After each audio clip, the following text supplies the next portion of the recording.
നമസ്കാരം. Big boss Malayalam season 6 ഇന്ന് Friday episode plus live related ആയിട്ടുള്ള ഒരു വീഡിയോ ആണ് കേട്ടോ. അതായത് നമ്മൾ അന്നത്തെ വീഡിയോ സ്റ്റാർട്ട് ചെയ്യേണ്ടത് ആക്ച്വലി ഇന്നലെ രാത്രി മുതലാണ്.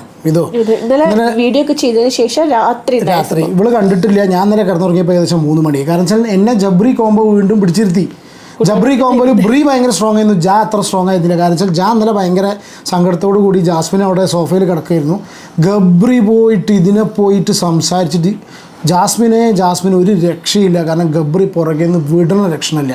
ഒരു കൈ ചങ്ങാതി പിടിച്ചിട്ടുണ്ട്. പിന്നെ സുന്ദരി എന്നൊക്കെ വിളിക്കുന്നുണ്ട്. സുന്ദരി എന്തോ ഒരു ഡയലോഗ് അടിച്ചു, എന്താ എനിക്ക് പെട്ടെന്ന് മനസ്സിലായി, ഓർമ്മയിട്ടില്ല. ഇന്നലെ രാത്രി ഓർത്ത് ചെയ്യുന്നത് ജാസ്മിൻ ഒരുപാട് മാറി. പക്ഷേ ഞാൻ പറയേ, അപ്പോൾ സുന്ദരി എന്നൊക്കെ പറയുന്നുണ്ട്. പിന്നെ ഇതിൻ്റെ കയ്യിലൊക്കെ ഇങ്ങനെ എന്തൊക്കെ എഴുതി കാണിക്കുക, ഞെക്കുക, കുത്തുക.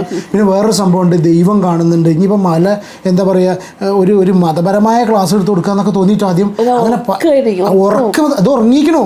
ജാസ്മിൻ സത്യം പറഞ്ഞാൽ നല്ല ഉറങ്ങിയിട്ടുണ്ട്. ഈ ഉറങ്ങിയോടത്തുണ്ടെങ്കിൽ ഇങ്ങനെ തൊട്ട് തോണ്ടി നീപ്പിച്ചിട്ട് ഇങ്ങനെ നീക്കുന്നുണ്ട് പറയുന്നത്. അപ്പോൾ അതിലിടയ്ക്ക് ഇപ്പം കഴിഞ്ഞിട്ട് എന്നാൽ ഞാൻ പോട്ടെ എന്ന് നോക്കിയിട്ട് കേട്ടോ. ഇവൻ പോട്ടെ എന്ന് നോക്കുമ്പോൾ ഇത് അടുത്തേക്ക് പിടിക്കണം. ഞാൻ ഇത് സംസാരിക്കുമ്പോൾ അടുത്തേക്ക് പിടിച്ചാൽ അപ്പോൾ പിടിച്ചാൽ അപ്പോൾ എന്താ പറയുക.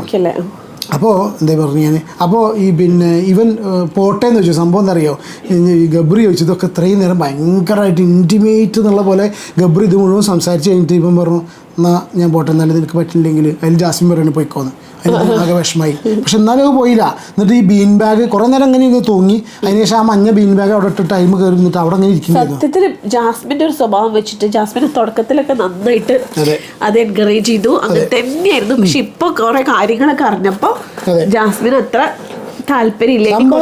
സംഭവം ജാസ്മിൻ മാറിയിട്ടുണ്ട്. സായി കാര്യങ്ങൾ വ്യക്തമായി പറഞ്ഞു കൊടുത്തോണ്ട് ജാസ്മിൻ ഇപ്പൊ മാറണം. ജാസ്മിന് കുറച്ച് അകൽച്ച വെക്കണം. അത് പല പല കാര്യങ്ങൾ ജാസ്മിൻ തെളിയിക്കുന്നുണ്ട്. പക്ഷെ ഗബ്രി വിടണില്ല. അപ്പൊ ജാസ്മിൻ ആ പെക്കോ എന്നൊക്കെ പറഞ്ഞു ഒഴിവാക്കണം. ഇപ്പൊ അല്ലാതെ അത് ആ ഒരു സംഗതി തെളിയിക്കലായിരുന്നു. ഓഡിയൻസിന് ആ ഒരു ക്യാപ്റ്റൻസി നോമിനേഷൻ ഗബ്രിയുടെ പേര് എഴുതിയിട്ടില്ല. അത് ഗബ്രിയോട് പിന്നെ ജാസ്മിൻ പറഞ്ഞോ എനിക്കറിയില്ല. കാണിച്ചാൽ മതി. പറഞ്ഞിട്ടില്ല, അത് കാണിക്കുകയാണ് വേണ്ടത്. അത് ബിഗ് ബോസ് ഒരുവിധം ഭാഗമുണ്ട്. അതിന് ചിലപ്പോൾ എന്താ ഒരു പക്ഷേ ഇന്ന് അനൗൺസ് ചെയ്യാത്തത് ബിഗ് ബോസ് ഇരുന്ന് ആലോചിക്കാവും എങ്ങനെയെങ്കിലും പുറത്തെ കുത്തിത്തിരിപ്പ് ഉണ്ടാക്കാൻ വേണ്ടിയിട്ട്. അർജുൻ ചെയ്തിട്ടില്ല, ശ്രീതൂര് ചെയ്തിട്ടില്ലല്ലോ. അതൊക്കെ അത് പുറത്തേക്ക് കൊണ്ടുവരണം. ഓക്കെ, അപ്പൊ അതൊക്കെ ഇന്നലത്തെ സ്ഥിതി. ഇന്നലെ ഏതായാലും ഭയങ്കരമായിട്ടുള്ള ഇന്നത്തെ സ്ഥിതി. ഇന്നലെ രാത്രി. പിന്നെ ഇപ്പൊ ഇന്നത്തെ സംഭവം മോർണിംഗ് ടാസ്ക് ഏതാ മറ്റേ എവിടെ എത്തി, നോറയുടെ ഫൈറ്റുള്ള സംഭവം ഒരുവിധം എല്ലാവരും കണ്ടിട്ടുണ്ടാവും വിചാരിക്കുന്നു. കാരണം എന്താ വെച്ചാല് ഈ ക്വസ്റ്റ്യൻ എന്താന്ന് വെച്ചാൽ ഏത് സ്ഥാനം ഇവിടെയുള്ള കണ്ടസ്റ്റൻസിൽ ആരുടെ പോലെയാണ് ആവേണ്ടാത്തത്, ആരുടെ സ്ഥാനത്താണ് ഏത് പൊസിഷനിൽ അവർ എത്തി നിൽക്കുന്നത്. അതൊരുവിധം അത് കറക്റ്റായിട്ട് ഒരുവിധം എല്ലാവരും പറഞ്ഞില്ലേ, എക്സെപ്റ്റ് ഗബ്രി. ഈ ഗബ്രീന്റെ വിചാരം എന്താ, 23 വയസ്സുള്ളൊരു സ്ത്രീ അല്ലേ, വെറും 23 വയസ്സ് മാത്രമുള്ള ഒരു കുട്ടി അത്ര വിധോ ജാസ്മിൻ. അതെല്ലാരും മനസ്സിലാക്കണം. കാരണം എന്നിട്ടും അതിനേക്കാൾ കൂടുതൽ പക്വത അവള് കാണിക്കാണ്. വർത്താനം സത്യം പറഞ്ഞ ചങ്ങായി അങ്ങോട്ട് വെറുക്കാണ്. ഇപ്പൊ ചില സമയത്ത് ഇവനൊക്കെ പല കാര്യങ്ങളൊക്കെ സംസാരിക്കുമ്പോൾ നമ്മൾ വിചാരിക്കും കുറേ ദിനം ഇങ്ങനെ കുറേ പറഞ്ഞതല്ലേ, അപ്പൊ എങ്ങനെയെങ്കിലും ഇതിനെ സപ്പോർട്ട് ചെയ്യാൻ. പക്ഷെ ഒരു രക്ഷയില്ലായിരുന്ന ഒരു ഗ്യാപ്പ് ഇവൻ തരുന്നില്ല. ഭയങ്കര അഹങ്കാരം മാത്രമല്ല വിധോ. ഇന്നിപ്പോ എന്ത് വർത്താനം ഇപ്പൊ ജാസ്മിനെ പറഞ്ഞു. 23 വയസ്സുള്ള ഒരു സ്ത്രീ, അവള് ഈ 23 വയസ്സിലേക്ക് അവള് കാണിച്ചു കൂട്ടിയ സംഭവമൊക്കെ ഇവിടെ പറയാൻ വയ്യ. അതെ, 23 വയസ്സുള്ള ഒരു കുട്ടിയാണ്. അപ്പൊ അവളെ പ്രായത്തിനേക്കാൾ കൂടുതലായിട്ട് ചെയ്യുന്നുണ്ട്. അപ്പൊ അതുകൊണ്ട് എല്ലാരും ഓരോന്ന് പറഞ്ഞിട്ട് അത് മനസ്സിലാക്കുന്നില്ല. അപ്പൊ അവളുടെ ഇപ്പോഴത്തെ അവസ്ഥയിൽ ആരും എത്തിപ്പെടരുതെന്നാണ് വല്ലാത്ത ചങ്ങായി. പിന്നെ എത്ര വന്നാലും നമുക്ക് അങ്ങോട്ട് ഇഷ്ടപ്പെടാൻ കഴിയുന്നില്ല. ഇത് അതില് പ്രത്യേകമായിട്ട് അപ്സര കേട്ടോ ആകെ സങ്കടത്തിലായത്. കാരണം അപ്സരേനെ ഒരുപാട് പേര് പറഞ്ഞു, പ്രതീക്ഷിച്ചിട്ടേ ഇല്ല. കാരണം അൻസിബ അപ്സരേനെ പറഞ്ഞു അപ്സരയുടെ പോലെ ആവണ്ട പറഞ്ഞു. കാരണം ഡയറക്റ്റ് ആയിട്ട് കളിക്കില്ല, പിന്നിൽ നിന്നുള്ള കളിയാണ് പറഞ്ഞിട്ട്. പിന്നെ സിബിൻ അതന്നെ പറഞ്ഞത്. പിന്നെ ശ്രീതു അപ്സരേനെ പറഞ്ഞു. അങ്ങനെ ഇവരൊക്കെ പറഞ്ഞപ്പോഴേക്കും അപ്സര ആകെ ഡൗൺ ആയി. അപ്സരേനെ എല്ലാവരും ഇങ്ങനെ എടുത്തോണ്ട് നടക്കണം. അതാ ഇഷ്ടം. അപ്സരയുടെ ഗെയിം എനിക്കും അത്ര ഇഷ്ടമൊന്നുമല്ല. ഇപ്പോൾ ആദ്യം കുറച്ചൊക്കെ ഇഷ്ടമായിരുന്നു, പക്ഷെ കുറച്ചൊരു അഹങ്കാരമുള്ളൊരു പവർ ടീമിലൊക്കെ ആയി അവള് ശരിക്കും അങ്ങനെയായി മാറും. സിബിൻ ചോദിക്കുന്നത് ഇവരുടെ ക്യാരക്ടർ എന്താണെന്നറിയോ, ആരോടാ ചോദിക്കുന്നത്? സിബിന്റെ അപ്സരേനെ ആയിരുന്നു ഇഷ്ടം. പക്ഷെ അവിടെ വന്നപ്പോ സിബിന് മനസ്സിലായി അപ്സര എങ്ങനെയാന്ന് വെച്ചാല് അപ്സരയുടെ ചാൻസുകളൊക്കെ അപ്സര ഇങ്ങനെ എടുക്കും. അതാണ് അൻസിബ പറഞ്ഞത് കറക്റ്റാ, ഒരാളയിൽ നിന്ന് എടുക്കും. അത് മറ്റുള്ളവർക്ക് കൊടുക്കാതെ അവൾ ആ ചാൻസ് എടുക്കും. അത് നമുക്ക് മനസ്സിലാവില്ല, അവർക്കും ഒപ്പം മനസ്സിലാവില്ല. റിയാക്ട് എന്നിട്ട് പിന്നെ അത് കഴിഞ്ഞിട്ട് എന്താടാ നിനക്ക് അത് ചെയ്യാം, ആ ഒരു ടൈപ്പ് ഇല്ലേ, അങ്ങനെ ടൈപ്പ്. ഈ ഗബ്രീനെ കുറിച്ച് ഗബ്രിയുടെ പൊസിഷൻ എന്ന് പറഞ്ഞാൽ ശ്രീരേഖ പറഞ്ഞു, സീരിയസ്ലി ശ്രീരേഖ പറഞ്ഞത് വളരെ കറക്റ്റായിട്ടോ. ഗബ്രി ഇന്നിരിക്കുന്ന പൊസിഷൻ എന്ന് പറഞ്ഞാൽ ഏറ്റവും ഡേഞ്ചറസ് ആയ പൊസിഷനാണ്. പ്രത്യേകിച്ച് 23 വയസ്സുള്ള ഒരു സ്ത്രീനെ കുട്ടി എന്ന് പറഞ്ഞിട്ടുള്ള, അതായത് ജാസ്മിനെ എങ്ങനെയാണോ ഇവൻ താങ്ങി നടക്കുന്നത്, അത് ഇന്ന് രാവിലത്തെ ടാസ്കിലും കൂടി എവിഡൻ്റ് ആയി എന്നുള്ളതാണ് ശ്രീരേഖ വളരെ നൈസായിട്ട് അടിപൊളിയായിട്ട് അവതരിപ്പിച്ചു. പിന്നെ ജാൻമണി, അതിനെ പിന്നെ ആർക്കും ഒന്നും പറയാൻ പാടില്ല, ജാൻമണിയുടെ പേര് പറഞ്ഞുപോയി, ഒന്നും പറയാൻ പാടില്ല, അതിനാരും പോലെ ആവണ്ട പറഞ്ഞു. അതില് ജാൻമണി അത് ജാസ്മിനോട് അത് കഴിഞ്ഞിട്ട് പറഞ്ഞപ്പോ നോറ പറഞ്ഞു വല്ലതും പറയണ്ടേ മൊത്തം ഈ പറയണമെന്ന്. അപ്പോഴാണ് അടിക്കാൻ പോയത്. പക്ഷെ ജാൻമണി എന്തിനാ അങ്ങനെ അടിക്കാനൊക്കെ ഉള്ള ആക്ഷനൊക്കെ കാട്ടിപ്പോയി. ജാൻമണിക്ക് ഒന്നും പറഞ്ഞ മനസ്സിലായി. അത് കഴിഞ്ഞ ശേഷം പിന്നെ സിഗരറ്റ് വലിക്കുന്ന സിറ്റുവേഷൻ ആണെങ്കിൽ എന്തിനൊക്കെ പോവുകയാണെന്നുണ്ടെങ്കിലും ജാൻമണി ദാസ് എന്തോ ഭയങ്കര സംഭവമാണെന്നുള്ളത് അല്ലേ, ഒന്നും നശിപ്പിക്കല, അവരൊന്നും പറഞ്ഞാൽ അതിന് പ്രാക്കും നശിപ്പിക്കലും എല്ലാം കൂടി. അപ്പൊ അതൊന്ന് പിന്നെ മെയിനായിട്ട് jail nomination. Okay, jail nomination Sai ഇന്നലെ തൊട്ട് പറഞ്ഞു നടക്കണം എന്നെ ചെയ്തോട്ടോ ജയിലിക്ക്, കാരണം ഞാൻ തെറ്റ് ചെയ്തു. അതിപ്പോ എന്താ അറിയോ, മൈൻഡ് ഗെയിം, സായിന്റെ മൈൻഡ് ഗെയിം ആണ് എന്ന് പറയുന്നുണ്ട് ചില ആൾക്കാർ. ഇനിയിപ്പോ മൈൻഡ് ഗെയിം ആണോ അതറിയില്ല. അല്ല, മൈൻഡ് ഗെയിം എന്ന് പറഞ്ഞ ഉദ്ദേശം എന്താ പറയുക, ഞാൻ ഇതിൽ ഉദ്ദേശം എന്താ അറിയുന്നു, അതായത് സായി ആദ്യം തന്നെ സായിനെ എല്ലാവരും കൂടി നോമിനേറ്റ് ചെയ്യുമെന്ന് അറിഞ്ഞുകൊണ്ട്, ഇത് അറിഞ്ഞുകൊണ്ട് തന്നെ സായി ഇതൊക്കെ മുൻകൂട്ടി സായി കണ്ടു എന്നുള്ള വരുത്തി തീർക്കണ മൈൻഡ് ഗെയിമാണോ, അതോ ഇനി ആരും സായിനെ മൈൻഡ് ചെയ്യാത്തോണ്ടുള്ള ഗെയിമാണോ എന്ന് അറിയില്ലല്ലോ. മൈൻഡ് ചെയ്യുന്നുണ്ടല്ലോ എന്താണെന്നുണ്ടെങ്കിലും. പക്ഷെ ഞാൻ ഒരു കാര്യം ഞാൻ ഇന്ന് എന്താ പറയാ, ഒന്നിനും പ്രതികരിക്കില്ല, ഒന്നിനും ആരോട് ദേഷ്യപ്പെടുന്നില്ല, അങ്ങനെയാണ് സായി തോന്നുന്നു. എല്ലാരോടും ഞാൻ ഈ വീഡിയോ റിവ്യൂ തുടങ്ങിയിട്ട് സായി ഇതിലുണ്ട് എന്ന് പറഞ്ഞപ്പോൾ തന്നെ ഞാൻ എൻ്റെ ഫസ്റ്റ് വീഡിയോയിൽ പറഞ്ഞൊരു കാര്യം, സായി ഭയങ്കര ഡിപ്ലോമാറ്റിക് ആണ്, സായിക്ക് ആരെയും വെറുപ്പിക്കാൻ വയ്യ. അതുകൊണ്ടാണ് സായിക്ക് പല സമയത്തും അതുപോലെ പറഞ്ഞ സംഭവം. ഞാനൊന്നും കൂടി സാധാരണ ഇതിൽ ഇവിടെ 1-2 സെന്റൻസിൽ പറഞ്ഞ് അവസാനിപ്പിക്കുന്നത് ഞാൻ കുറച്ച് നീട്ടി വലിച്ച് പറയുമല്ലോ.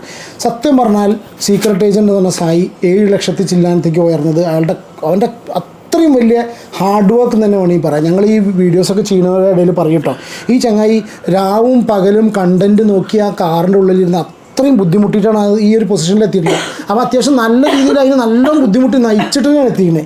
ഇപ്പോൾ അതൊക്കെ കഴിഞ്ഞ് എനിക്ക് തോന്നുന്നു പേയ്മെൻ്റൊക്കെ വാങ്ങിയിട്ടൊരു സ്വൈര ജീവിതം നയിക്കുമെന്നു കേട്ടോ. സത്യമായിട്ടും പറ്റിടത്തോളം പോയിക്കോട്ടെ, സത്യമായിട്ടും. കാരണം എന്താ വെച്ചാൽ അവനോട് സന്തോഷമായിട്ട് നിൽക്കുന്ന കാണുമ്പോൾ നമുക്കൊക്കെ എന്താ പറയുക, എനിക്ക് സന്തോഷം കിട്ടും. കാരണം എന്താ അറിയോ, കുറച്ച് ഏറെ പോയി എന്നുള്ള സത്യം. പക്ഷെ ഇന്നൊന്നൊരു പ്രശ്നമില്ല, സമാധാനമായിട്ട് നിൽക്കട്ടെ 2 ദിവസം. കാരണം തിരിച്ചു വന്നു കഴിഞ്ഞാൽ ഇതിനല്ലേ പണിയുള്ളത്. ബിഗ് ബോസിക്ക് പോണ അത് നിന്നോട്ടെ, സാരല്ല. ഇത് ഇപ്പൊ കഴിഞ്ഞ പ്രാവശ്യം അല്ല പറയാൻ പറ്റില്ല, ചില സംഭവം ചാണക്യതന്ത്രന്മാര് പല കാര്യങ്ങളും മെനയുണ്ടെന്ന്. ജിൻഡോന്റെ സംഭവത്തിലൊക്കെ സാഹിത്യം എല്ലാരോടും കൺവിൻസ് ചെയ്ത് കുറെ പേര് സായിയുടെ പേര് പറഞ്ഞു. പിന്നെ പവർ ഹൗസ് നേരിട്ടിട്ട് നോമിനേറ്റ് ചെയ്തത് അൻസിബേനെ. അത് അൻസിബേനെ നോമിനേറ്റ് ചെയ്യാനുള്ള കാരണം അൻസിബ അവരുടെ റൂള് നടത്തണില്ല. അത്ര രാവിലെ അപ്സരയൊക്കെ അവിടെ നിൽക്കാൻ പറയും, മനസ്സിൽ അവർക്ക് സൗകര്യം ഇല്ല പറഞ്ഞു പോകും. പക്ഷെ ഈ പവർ റൂമിൽ തീരുമാനിച്ച ബിഗ് ബോസ് ആണ്. അപ്പൊ ബിഗ് ബോസിന്റെ എതിരെയുള്ള നിയമലംഘനം അൻസിബയ്ക്ക് അത് തോന്നിയില്ല. അൻസിബ അവർക്ക് സൗകര്യം ഇല്ല നിൽക്കാൻ. അതെ, അതൊന്ന് ജയിലിൽ പോയി കിടന്നാൽ പോലെ വെച്ചിട്ട്. പിന്നെ മെയിൻ ഇഷ്യൂ ഇന്ന് മെയിൻ എപ്പിസോഡിൽ കാണിക്കാത്തൊരു സംഗതി, ജിൻഡോന്റെ സംഭവം മെയിൻ എപ്പിസോഡിൽ കാണിച്ചില്ല. ഇത് വെറുതെ ഉണ്ടാക്കിയതാണോ സംശയം, പറയാൻ പറ്റില്ല. പക്ഷെ എന്തായാലും ജിൻഡോ സമ്മതിച്ചിട്ടില്ല. ആദ്യത്തെ പ്രാവശ്യം എന്റെ കൈ ഞാൻ ഇവിടെ വെച്ചു, പുറത്ത് കാണിച്ചു കൊടുത്തു. അപ്പൊ അവൻ തട്ടിയപ്പോ ജിൻഡോ അറിഞ്ഞു ഇത്രേ. പിന്നെ 2ാമത്തെ 3ാമത്തെ പ്രാവശ്യം തൊട്ടത് അവൻ അറിഞ്ഞിട്ടില്ല. അഭിഷേകല്ല, ആദ്യത്തെ പ്രാവശ്യം അഭിഷേകിനെ തൊട്ടപ്പോ അത് ഉറക്കത്തിലാ തൊട്ടത്. പക്ഷെ അഭിഷേക് അത് തട്ടിക്കളഞ്ഞപ്പോ ജിൻഡോക്ക് അറിഞ്ഞു. പിന്നെ അത് കഴിഞ്ഞിട്ട് അഭിഷേക് വരുടെ 2 പ്രാവശ്യം വീണ്ടും തൊട്ടു. അത് പക്ഷെ ജിൻഡോ അറിഞ്ഞിട്ടില്ല. അതാണ്, അങ്ങനെയാണ് ജിൻഡോ പറയുന്നത്. പക്ഷെ എന്താണെങ്കിലും ആ ഡിസ്കഷൻ അതിലേക്ക് വേറെ സംഭവം ഉണ്ട്. നന്ദനന്റെ ഒരു സംഭവം പറഞ്ഞു, ഇപ്പുറം മാറി കിടക്കും, ഞാൻ നന്ദനന്റെ ഒപ്പം കിടക്കാന്നുള്ളൊരു വർത്തമാനം പറഞ്ഞു. അത് അഭിഷേകിനോട് പറഞ്ഞു ഇത്രേ അവര് പറയുന്നുണ്ട്. ഇനിയിപ്പോ ഇവരൊക്കെ ഇവരുടെ ഈ കാർഡൊക്കെ എല്ലാം ആൾക്കുണ്ട്. പക്ഷെ ഇതെന്താ പറയുക, ഇത് സംഗതി ഇങ്ങനെ ഡിസ്കഷൻ സോഷ്യൽ മീഡിയയിലൊക്കെ ചെറിയ കേസല്ല, നമ്മൾ വെറുതെ വിളിച്ചു പറയാൻ പറ്റില്ല. അല്ല, വിളിച്ചു പറയാൻ പറ്റില്ല. ഞാൻ എന്താ പറഞ്ഞറിയോ, വിളിച്ചു പറഞ്ഞു എല്ലാവരും. ഇപ്പൊ നമ്മൾ മാത്രം പറയാതിരുന്നതല്ല, ഞാൻ അതിനെ കുറിച്ച് വീഡിയോ ചെയ്തു പകല്. പിന്നെ അതുപോലെ ഒരുവിധം എല്ലാ ക്രിയേറ്റേഴ്സും ഇതിനെ കുറിച്ച് വീഡിയോ ചെയ്തിട്ടുണ്ട്. അപ്പൊ സ്വാഭാവികമായിട്ടും നമുക്ക് വേണ്ടത് എന്താ വെച്ചാൽ നാളത്തെ എപ്പിസോഡിൽ ലാലേട്ടൻ വരുന്ന സമയത്ത് ബിഗ് ബോസ് അത് കാണിക്കണം. കാരണം ഇത് ചില്ലറ കാര്യമല്ല. ഇത് ജിൻഡോന്റെ ഭാഗത്ത് ഇങ്ങനെ ഒരു സംഭവം ഉണ്ടെന്നുണ്ടെങ്കിലും പുറത്തേക്ക് വരണം. അതല്ല ജിൻഡോക്കെതിരെ ഇവൻ മോശത്തരം എന്ന് പറഞ്ഞാൽ ആൾക്കാർ ഡിസ്കസ് ചെയ്തൊരു സംഭവമല്ലേ ഇത്. നമുക്ക് പറയാൻ പറ്റുമോ കാണിക്കില്ല എന്നുള്ളത്. പിന്നെ മോശത്തരം എന്ന് പറഞ്ഞാൽ അതിനുള്ളിൽ നടന്നൊരു സംഭവമല്ലേ, അത് പിന്നെ അഡ്മിറ്റും ചെയ്തില്ലേ. ഒന്ന് ആലോചിച്ച് നോക്ക്, ആ ഒരു സംഗതി അഡ്മിറ്റ് ചെയ്തിട്ടില്ലേ. പക്ഷെ ജാസ്മിൻ അവിടെ വന്ന് ജാസ്മിൻ അല്ലല്ലോ, അതെ അടിപൊളി ഡയലോഗ് സൂപ്പറായിട്ട് ജാസ്മിൻ അത് സംസാരിച്ചു. ജാസ്മിൻ പറഞ്ഞു ഒരിക്കലും ഇവിടെ അത്രയും ക്യാമറകളുണ്ട്, അവിടെ നോക്കിയാലും ഇവിടെ നോക്കിയാലും ഇവിടെ നോക്കിയാലും ഇവിടെ ഒരാളും, അത് ജാസ്മിൻ അവരെ തന്നെ എടുത്ത് പറഞ്ഞതാട്ടോ. കാരണം ഒരാളും ഈ ഒരു ഇന്റൻഷനോട് കൂടിയിട്ട് ചെയ്യില്ല, അത്രയും ക്യാമറകൾ ഉണ്ട് എന്നുള്ളത്. അപ്പൊ എന്താ പറയാ, ഇന്റൻഷനോട് ചെയ്യില്ല പറയുമ്പോ പിന്നെ വേറെ സംഗതി നോറ അവിടെ ചെന്നിട്ട് അഭിഷേകിന്റെ അടുത്ത് കുത്തിരിപ്പുണ്ടാക്കുന്നത്. നോറയ്ക്ക് ഇതൊന്നും ഇഷ്ടമല്ല, നോറയ്ക്ക് അപ്പോഴും നോറയ്ക്ക് പരിപാടി ഒന്നുമില്ല. നോറയ്ക്ക് നോമിനേഷനിൽ നോറ പ്രാവശ്യമില്ലേ, നോമിനേഷനിലില്ലേ? ഇല്ല അല്ലേ, കോംപ്രമൈസിനും ഇല്ല നോറ. അല്ല നോമിനേഷനിലില്ലേ? ഇല്ല. നോറ പറഞ്ഞല്ലോ ചിലപ്പോ എന്റെ ഈ ലാസ്റ്റ് വീക്ക് ആവുന്നൊന്നും പറയല്ലേ. അതെന്താ വെച്ചാൽ നോറ നോമിനേഷനിലുണ്ട്. കാരണം അതുകൊണ്ടാണ് നോറയ്ക്ക് ഇപ്പം എന്താ വെച്ചാൽ കുറച്ച് സ്പേസും കാര്യങ്ങളൊക്കെ ഉണ്ടാക്കിയെടുക്കണം എന്നുള്ള സംഗതി തോന്നിയിട്ടുണ്ട്. ശരി, നോറ പറഞ്ഞ കാര്യങ്ങളൊക്കെ തന്നെയാണ്. പിന്നെ വേറൊരു സംഗതി പറഞ്ഞേക്കണം, ഇത് ഈ ജിൻഡോന്റെ വിഷയം. ഈ കഴിഞ്ഞ മുന്നത്തെ സീസണിലെ ടീമൊക്കെ ഇല്ലേ, എന്താ ചങ്ങാതിന്റെ പേര്, വൈൽഡ് കാർഡ് റിയാസ്, ഈ ടീമൊക്കെ ആണെങ്കിൽ ജിൻഡോന്റെ അവസ്ഥ എന്താവും ഇന്ന്? First of all Jasmine captain ആയതുകൊണ്ട് മാത്രം സായി അടിപൊളി രീതിയിൽ അത് ഒതുക്കി. സായി പറഞ്ഞു ഭയങ്കര സീരിയസ് സംഭവമാണ്, വെറുതെ പറയാൻ പറ്റില്ല. സത്യത്തിൽ സായി പറയണ പിന്നെ ജിൻഡോ ചേട്ടന് അങ്ങനത്തെ ഒരു പരിപാടി മീറ്റിംഗ് ഇരിക്കുമ്പോ അങ്ങനെ പിടിച്ചിട്ട് ഇങ്ങനെ തൊടും. അത് പക്ഷെ ആ രീതിയിൽ എനിക്ക് അതൊരു വിഷയമല്ല. അങ്ങനെ ആ രീതി ഒന്നത് സായി ഒതുക്കി. രണ്ടാമത്തെ കേസ് ജാസ്മിൻ അത് ഒതുക്കി. നോറ അതൊരു സംഭവമാക്കാൻ പോവായിരുന്നു. ജാസ്മിൻ ഒതുക്കി. വേറെയുള്ള സിറ്റുവേഷൻ ജസ്റ്റ് ഒന്ന് ചിന്തിച്ചു നോക്ക്.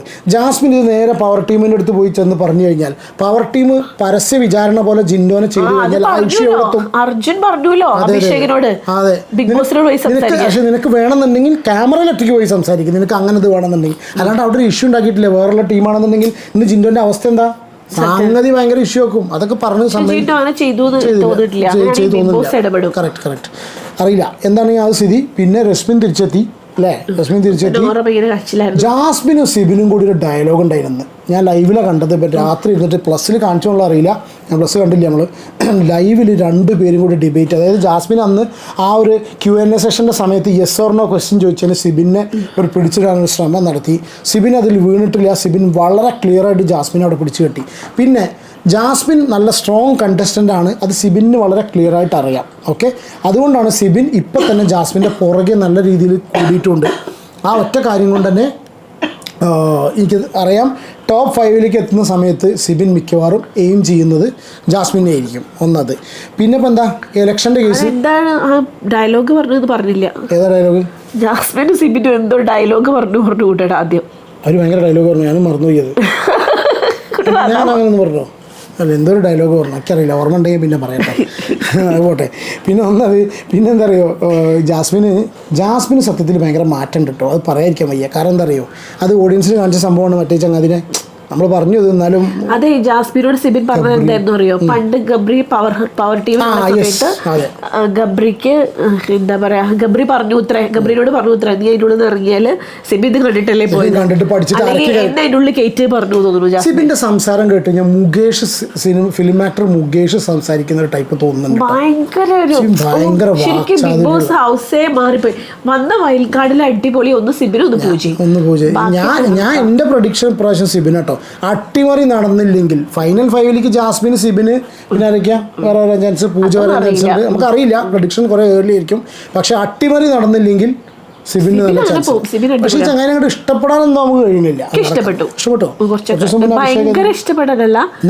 അല്ല, നല്ലൊരു ഗെയിമറാന്നുള്ള രീതിയിൽ കുറച്ച് ഇഷ്ടമായി. അങ്ങനെ ഭയങ്കര പണ്ടത്തെ പോലെ ഇന്ന ആളെന്നെ ഭയങ്കര അങ്ങനെ ഒന്നുമില്ല. ആയിക്കോട്ടെ, ഓക്കെ. പിന്നെ അതന്നെ സ്ഥിതി വൈൽഡ് കാർഡ്സ് വന്നതിൽ വെച്ചിട്ട് ഏറ്റവും ബെസ്റ്റ്. പിന്നെ ഇലക്ഷൻ ഉണ്ടായിരുന്നു. പിന്നെ എല്ലാവരും കണ്ടായിരിക്കും. പിന്നെ ജിൻഡോ ഒരുപാട് വോട്ട് കിട്ടിയിട്ടുണ്ട് ജിൻഡോക്ക്. എല്ലാം അത് മറിച്ചതാട്ടോ. സിബിനാണ് അതിന്റെ ഇടയിൽ ഭയങ്കര കളി കളിച്ചത്. സിബിൻ സായിനെ വരെ മാറ്റിച്ചു. സായിയൊക്കെ ജിൻഡോക്ക് വോട്ട് ചെയ്തു. അതുപോലെ ശ്രീരേഖ ജിൻഡോക്കാ വോട്ട് ചെയ്ത്. അങ്ങനെ ജിൻഡോക്ക് 10-11 വോട്ടിട്ട് കിട്ടിയിട്ടുണ്ട്. പിന്നെ പക്ഷെ അതിൽ കോമഡി എന്താണെന്ന് വെച്ചാൽ അർജുൻ ശ്രീധൂര് ചെയ്തെന്ന് ഞാൻ വിചാരിച്ചു, ഇല്ല അർജുൻ ഗബ്രിക്ക് ചെയ്തു. അതുമാതിരി ജാസ്മിൻ ഗബ്രിക്ക് ചെയ്തു വിചാരിച്ചു, ജാസ്മിൻ അഭിഷേകിന് ചെയ്തു. അവിടെ ജാസ്മിൻ ചെറിയൊരു മാറ്റം ജാസ്മിൻ 2 ഞെട്ടിക്കൽ മാത്രമല്ല, ജാസ്മിൻ 2 കളിയാണ് അവിടെ കളിച്ചിട്ടുള്ളത്. ഒന്ന്, ജാസ്മിൻ കളിച്ച സംഭവം എന്താ വെച്ചാൽ ജാസ്മിന് ഓഡിയൻസിനോട് കാണിക്കണം ജാസ്മിൻ മാറുന്നുണ്ടെന്നുള്ളത്. രണ്ടാമത് അഭിഷേക് ഏതിനാ ചെയ്ത്, അഭിഷേക് കേക്കല്ല ഇത് LGBTQ കമ്മ്യൂണിറ്റി ഉണ്ടല്ലോ, ആ കമ്മ്യൂണിറ്റി ഹെൽപ്പ് ചെയ്യുന്നുണ്ട്. അതായത് ആ കമ്മ്യൂണിറ്റീൻ്റെ സപ്പോർട്ട് വോട്ടിലൂടെ നേടാനാണോ എന്ന് എനിക്ക് സംശയമുണ്ട്. അത് ഗെയിമിൻ്റെ ഭാഗം തന്നെയാണ്, മോശം എന്നല്ല ഞാൻ പറയണത്. ഗെയിമിൻ്റെ ഭാഗമായിട്ട് പിന്നെ അങ്ങനെ സപ്പോർട്ട് ചെയ്യുന്നുണ്ട്. ഒരു പക്ഷേ ചിലപ്പോൾ ഈ ഒരു കമ്മ്യൂണിറ്റീൻ്റെ വോട്ടുകൾ കിട്ടാനായിരിക്കാം. ഓക്കെ, ഒന്നത്. പിന്നെ ഫൈനലായിട്ട് പറഞ്ഞുറപ്പിക്കുന്നതിന് മുന്നേ ഒറ്റ കാര്യം കൂടി പറയട്ടെ, ജാസ്മിൻ്റെ ഫാദർ ജിനുവിനെ തെറി വിളിച്ചൊരു സംഭവം ഉണ്ടായിരുന്നു കേട്ടോ.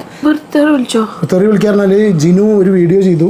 ജിനു എല്ലാവരും സർക്കാസം പോലെ ചെയ്യുന്നുണ്ട്, പക്ഷേ ജിനുവിൻ്റെ തംബ്നെയിൽസൊക്കെ വളരെ മോശമാണ്. മോശമൊന്നും പറയാനില്ല, തംബ്നെയിൽ അതിലേറെ വൾഗറായിട്ട് ഇടുന്ന എത്രയോ ആൾക്കാരുണ്ട്. പിന്നെ ഇപ്പോൾ ഇങ്ങനത്തെ തംബ്നെയിൽ ഇട്ട് കഴിഞ്ഞാൽ ആൾക്കാർ ക്ലിക്ക് ചെയ്യുള്ളൂ. അതിലിപ്പോൾ ജിനുവിനെ ഒരിക്കലും നമ്മൾ കുറ്റം പറയില്ല. മോശമായ തംബ്നെയിലുകൾ ഇപ്പോൾ ജിനുവിൻ്റെ തംബ്നെയിൽ മോശം, വിവി പറഞ്ഞു തംബ്നെയിൽ മോശമാണ്. നമ്മളിപ്പോൾ ആരായിട്ട് യോജിക്കില്ല, എല്ലാവർക്കും സോഷ്യൽ മീഡിയയിൽ സ്പേസ് ഉണ്ട്. ഓക്കെ, അതിനനുസരിച്ച് എല്ലാവരും വീഡിയോസ് ചെയ്യുന്നത്. ജിനു അവിടെ വളരെ ജിനു 2.0 കേട്ടോ. ജിനു അവിടെ മോശം തംബ്നെയിൽ ഇടുന്നതുകൊണ്ടാണ് ആ വീഡിയോസിനൊക്കെ ജിനുവിന് വ്യൂസ് കിട്ടുകയാണ്. അപ്പോൾ അതിന് ക്ലിക്ക് ത്രൂ റേറ്റ് ക്ലിക്കിങ് കുറവായതിൻ്റെ സിറ്റുവേഷൻ വരുന്ന സമയത്ത് പിന്നെ ആവേണ്ടില്ല. അവിടെ ആളെ കാരണം വെച്ചാൽ ഇങ്ങനെ വരുകൊണ്ട് മാത്രമാണ്. അപ്പോൾ ഇതേപോലെ വീഡിയോ ചെയ്ത സമയത്ത് പള്ളിയിൽ നിന്ന് വിലക്കി എന്നുള്ളതിൻ്റെ അടിയിൽ പോയിട്ട് ജാഫർ ഖാൻ 7607 അങ്ങനെ എന്തോ ഒരു ഐഡിയിൽ നിന്ന് ഊരത്തെറിയ വിളിച്ചിരിക്കുന്നത്. ഇനി അത് വിവിയുടെ വീഡിയോയിൽ വിവി പറഞ്ഞു, പിന്നെ ഇയാളെ വിളിച്ച് കോൺടാക്ട് ചെയ്തു, ജാസ്മിൻ്റെ ഫാദറിനെ വിളിച്ച് കോൺടാക്ട് ചെയ്തപ്പോൾ അയാൾ തന്നെയാണ് ഇട്ടെന്ന് പറഞ്ഞു, അയാൾ ഡയറക്റ്റായിട്ട് ഇട്ടെന്ന് പറഞ്ഞു. പക്ഷെ ഞാൻ പറയണമെന്ന് വെച്ചാൽ ഞാൻ ആദ്യം ഇങ്ങനെ ചിന്തിച്ചു കേട്ടോ, ഏതെങ്കിലും ഒരുത്തരും ജാഫർ ഖാൻ എന്നുള്ള പേരിൽ ഐഡിയിൽ ഇപ്പം ഞാൻ ഇപ്പോൾ ഈ ജാസ്മിനെ പറ്റി മോശം പറയണതിൻ്റെ ഐഡിയിൽ ജാഫർ ഖാൻ എന്നൊരു ഐഡിയിൽ ഉണ്ടാക്കിയിട്ടിട്ട് ഞാൻ എനിക്ക് വേണമെങ്കിൽ വീഡിയോ ചെയ്ത് കണ്ടന്റ് ആക്കാം. ഞാനോ നമ്മുടെ ഇട്ടില്ല നോക്കി നമ്മളൊന്നും അങ്ങനെ പക്ഷെ ഈ ജിനു പറയുന്ന രീതിയിലൊന്നും ഞാൻ പറഞ്ഞിട്ടില്ലേ, അങ്ങനെ സഞ്ചാരമൊക്കെ കണ്ടില്ലേ, വോട്ടെവർ. അപ്പോൾ അങ്ങനെ ഒരു സംഭവം ഉണ്ടായി. അപ്പോൾ ആ ഒരു സംഗതി ഇന്നിപ്പോൾ സോഷ്യൽ മീഡിയയിൽ നടക്കുന്നുണ്ട്. മുണ്ടാതിരുന്നാൽ മതി. അയാൾ കാട്ടിയ ഏറ്റവും വലിയ പൊട്ടത്തരം ഞാൻ ആദ്യം പറഞ്ഞ ഇൻ്റർവ്യൂ എടുത്തത്, മുണ്ടാതിരിക്കുക. മറ്റേ മക്കളോ മരുമക്കളോ ആരൊക്കെ വെച്ചാൽ അതിൻ്റെ ഉള്ളിൽ കിടന്ന് കാണിക്കുന്നതിന് പുറത്തുള്ള ആൾക്കാർ ഈ പാരലൽ വേൾഡ് കിടന്ന് അടിപൊളി റോബിൻ്റെ അച്ഛൻ്റെ അവസ്ഥ ഒരു ഇത് ആരും മറന്നിട്ടില്ലല്ലോ. റോബിൻ്റെ അച്ഛനും അമ്മയും ലാസ്റ്റ് എല്ലാ സിറ്റുവേഷനിലും റോബിൻ്റെ അച്ഛനെ ഇറങ്ങിയില്ലേ ഗ്രൂപ്പുകളിലും ഇതിലൊക്കെ, അത് ഈ അറിയേണ്ടാണ്. അതോടുകൂടിയല്ലേ, അതുകൊണ്ടല്ലേ റോബിൻ അവിടെ ഗെയിം കളിക്കുന്ന സമയത്ത് ആരുടെയും കണ്ടിട്ടില്ല. ഇയാൾ ഇറങ്ങിയവരെ ആരും അറിഞ്ഞിട്ടില്ല. അല്ല ഞാൻ പറയാൻ കാരണം എക്സാമ്പിൾ ഓർമ്മയൊന്നുമില്ല. ലാസ്റ്റിൽ വീട്ടുകാർക്ക് തെറിയിക്കണോണ്ടാണ് വെറുതെ വീട്ടുകാർ ഇവ പരിപാടിക്ക് ഇറങ്ങിയിട്ട്. പിന്നൊന്ന് വേറെ സംഭവം ഉണ്ടായത് എന്താ വെച്ചാൽ, ഇതൊരു കാര്യം കൂടി പറയട്ടെ, എന്തെങ്കിലും കാര്യം പറഞ്ഞ് തള്ളി നീക്കി ഞാൻ ഒരു സംഗതി ഇരിക്കട്ടെ. അതായത് നമ്മളെ ജാസ്മിൻ്റെ നമുക്ക് ജലദോഷം നല്ലോണമുണ്ട്. അഫ്സൽ അമീർ ജാസ്മിൻ്റെ ഒരു മിനിറ്റ് നിങ്ങൾ ഓടിപ്പോരുന്നിട്ടാരും എനിക്ക് എവിടെയെന്നുള്ള കിട്ടുന്നില്ല. ഒരു മിനിറ്റ്. ജാസ്മിൻ്റെ കാമുകൻ ഉണ്ടല്ലോ, ജാസ്മിൻ്റെ കാമുകൻ്റെ ഒരു സ്റ്റേറ്റസ് ഉണ്ട്. Okay, be loyal. ജാസ്മിൻ്റെ മറ്റേ അഫ്സലിൻ്റെ ഇത് കേട്ടോ, ബി ലോയൽ ഇതാട്ടോ ഈ സംഗതി. ജാസ്മിങ്ങൾക്ക് കാണാണ്ടോ? കാണാനില്ല എല്ലാവർക്കും. ഇത് ഇവിടെ തൊട്ടുണ്ട്. ഒരു മിനിറ്റ് കണ്ടോ ഈ ഒരു സംഗതി കേട്ടോ. Be loyal. If you are in a relationship learn to be loyal. നിങ്ങൾ റിലേഷൻഷിപ്പിലാണെങ്കിൽ നീതി പുലർത്താൻ ശ്രമിക്കുക. Don't double date or double cross your partner. Your disloyalty can be the reason for many broken hearts എന്ന് ഇവൻ്റെ സ്റ്റേറ്റസ് അതിന്ന് ഈ ഒരു സംഗതി. ഞാൻ ഇതിൽ ആഡ് ചെയ്യാൻ പറ്റില്ല, ഇനിയിപ്പോൾ അതിനൊക്കെ എഡിറ്റ് ചെയ്യാൻ വയ്യ. അപ്പോൾ അന്ന് അഫ്സൽ അമീറിൻ്റെ സ്റ്റേറ്റസാണ്. അതായത് ഡോണ്ട് ഡബിൾ ഡേറ്റ് എന്ന്, ഒരു ഡബിൾ ക്രോസ് യുവർ പാർട്ട്ണർ. അതായത് രണ്ടാളെ വെച്ചുകൊണ്ടിരിക്കരുത്. മനസ്സിലായോ? വളരെ ക്ലിയർ ആയിട്ട് പറഞ്ഞിട്ടുള്ളത്. വോട്ടെവർ ഈ ചങ്ങായി അതിൻ്റെ ഉള്ളിൽ കിടന്ന് പറയുന്നേ ഉള്ളൂ. ജാസ്മിന് യാതൊരു ചേഞ്ചിങ് അറിയില്ല. ഇന്ന് രാത്രിത്തെ കഥ എന്താണെന്ന് അറിയില്ല. ജാസ്മിൻ ചേഞ്ച് ഒക്കെ വന്നിട്ടുണ്ട്, പക്ഷേ ജാസ്മിൻ മനഃപൂർവ്വം ഉണ്ടാക്കിയ ചേഞ്ച് അത് മാത്രം. മനഃപൂർവ്വം സായി പറഞ്ഞിട്ട് അങ്ങനെയല്ലോ വേണ്ടത്. ചേഞ്ചൊക്കെ ഒന്നും പറഞ്ഞു കൊടുക്കരുത്, കളിക്കണമായിരുന്നു. എനിക്ക് അതിനെ കാര്യത്തിൽ സായിനോടുള്ള സായി അവിടെ അങ്ങനെ ചെയ്തില്ല. കാരണം കഴിഞ്ഞ പ്രാവശ്യം റിനോഷ് സായിന്റെ 100-1 പണിയെടുത്തിട്ടില്ല. മനസ്സിലായി കുറച്ചായിട്ടെങ്കിലും ഒരു പരിപാടി. പക്ഷെ നമുക്ക് അങ്ങനെ ഒരു കഥയായിരുന്നു. ഉണ്ടാതിരുന്നാൽ മതിയെന്നു. സായി മെല്ലെ സ്ലോയിലൊക്കെ സംസാരിച്ച് പോയാൽ മതി. കാരണം സായിക്ക് ഓൾറെഡി സോഷ്യൽ മീഡിയയിൽ നല്ലൊരു ഇമേജ് ഉണ്ട്. ആ ഒരു ഒറ്റ പ്രശ്നത്തിലേ ഉള്ളൂ, വേറെ ഒരു ഇഷ്യൂ ഇല്ല. പിന്നെ രണ്ടാമത്തെ കേസ് എന്ന് വെച്ചാൽ അതിൻ്റെ തലമുടി കാണുമ്പോൾ കഴിഞ്ഞുള്ള ജിനൈസിന് ഓർമ്മ വരിക. ആ തലമുടി ആ താടിയൊക്കെ വെച്ചിട്ട് ആ ചങ്ങായി അതിൻ്റെതായ ലുക്കിൽ പോയിരുന്നെങ്കിൽ എത്ര നന്നായിരുന്നു.